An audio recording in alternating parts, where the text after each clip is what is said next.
that, you know, people will say, oh, I can't read that book, it's over my head. And he said that is the very reason why you should read it. Because if you always read things that are at your level, you will never improve yourself. You won't get anything. But when you read something that's over your head, it forces you to, like pull-ups, right? The bar's over your head.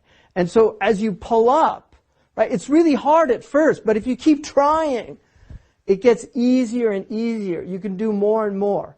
Now, one of the things St. Augustine said about his education, and he was educated in what are called now, in our tradition, the liberal arts. Even though most liberal arts majors cannot, if you ask them what are the liberal arts, they won't be able to tell you. Even though they have a bachelor's in the liberal arts or a master's in the liberal arts, they won't be able to tell you actually what they refer to. But Augustine wrote a book called, it's not really a book, but it's an essay on Christian doctrine, in which he argues that it was essential for people to know these language arts before they went into the Bible to understand it. And he identifies them as grammar, rhetoric, and logic. And what he said, by mastering these arts, he said he was able to read, he was able to understand anything that he read and to articulate anything he thought. I mean, that's the definition of a literate person. That they can understand what they read and they can articulate what they think. Because a lot of people can't articulate their thoughts. You know, I wish I could put it into words, what I'm trying to say. But they don't have that. That's a skill. Some people have it more naturally than others, but it is a skill that can be acquired. It's not magic. You have to have words. You have to know how words are put together. And so, basically, he said, if you're interested in those types of reading, don't bother with this book. You're just wasting your time. And so what he says is the first thing he talks about reading, the word itself. You have to know words. Because one of the real problems with language is that we simply assume, because we learn language as children, you know, we heard our parents say things in context, and we worked it out. We worked out what words mean in context.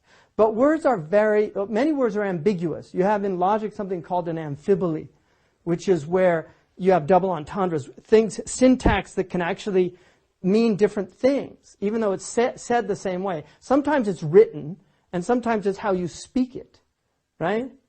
Like, if, you know, in America you have the right to bear arms. Some people could think what you meant was you have the right to take off your shirt and show your arms, right? Because in some cultures, women don't have the right to bear arms.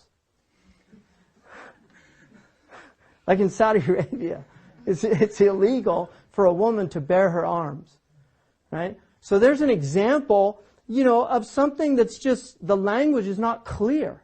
Now that's a kind of humorous example, but people actually misunderstand language all the time for that reason. And you have a whole set of fallacies in logic called the fallacies of equivocation, which is where things can mean more than one thing. We're using a term to mean different things.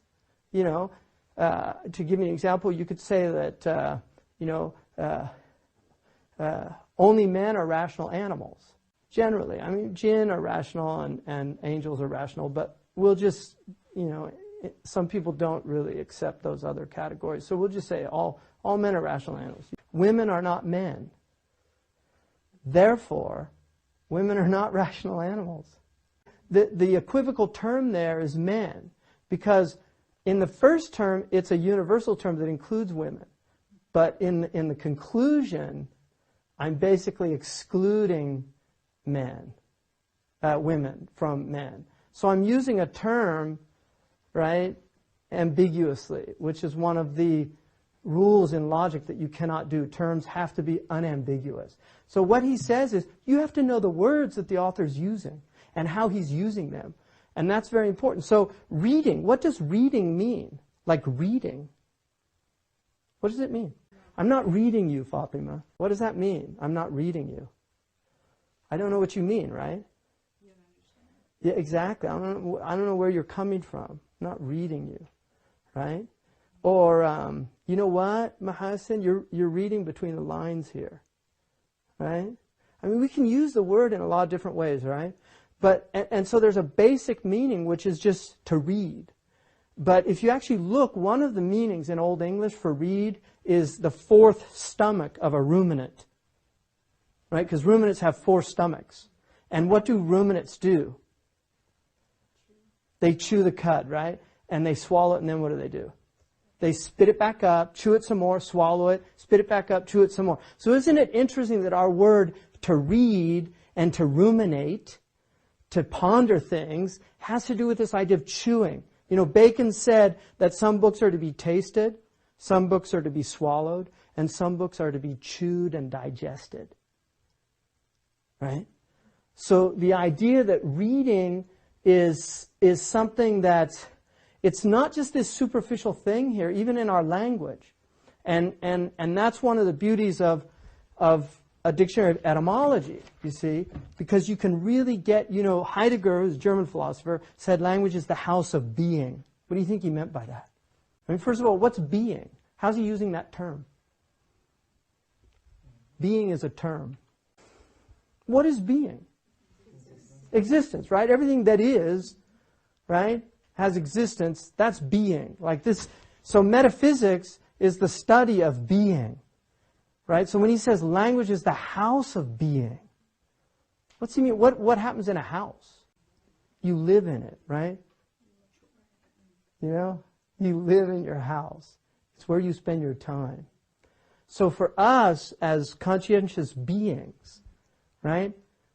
Because we're really, out of all these other animals that are out there, we're the ones that are thinking about what's going to happen to, you know, my retirement plan. You know, there's no birds worrying about their 401ks. They're not out there. There's no lizards that are like, oh my God, the economy is so depressed. You know, what am I going to do? You know, right? They're not out there. But because we can actually think about things, you know, cogitate, think about the future, worry about the future. Like language is where all this experience is residing, right? It's residing in our language. And he felt that if you could get back, he believed Greek was the essential language. That if you could get back to these ancient terms from the Greeks, you could really understand like if you could really get to the meaning of philos and agape and eros, terms that dealt with love, because there's different types of love. The Greeks distinguish. The Arabs distinguish. We don't really distinguish. We have to use adjectives to differentiate between our types of love. But other languages actually have different words for different types of love because they recognize they're not the same. So one of the really important things to have when you're reading seriously is if you're reading a great writer, because great writers, they differ from other writers in that they're very specific about the words they use. You know, and when you get into poetry, it's even more so because poets are not only using words based on their meanings, but they're using words based on their sounds. Like in English, we have mutes and liquids. You know, mutes and liquids. Like ka is a mute. Because a mute sound, you have to have a vowel to complete it. Right? So you have a word like stop. You know, the P is a mute sound. So, you know, if a poet uses a mute as opposed to a liquid, he's doing it for effect, or she is doing it for effect. So just learning the sounds of words, of why we would choose stone over rock. They're very different sounds, aren't they? Stones, stepping stone. We don't say stepping rocks, right? But a stone is a rock, and a rock is a type of stone, right?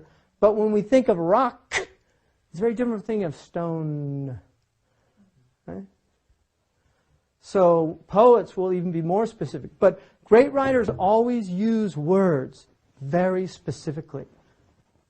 They're not sloppy in that way. And that's why modern writers, you know, I had a teacher, a Mauritanian, who said the difference between the ancients and the moderns is ancients wrote a sentence that could be commented on in a book.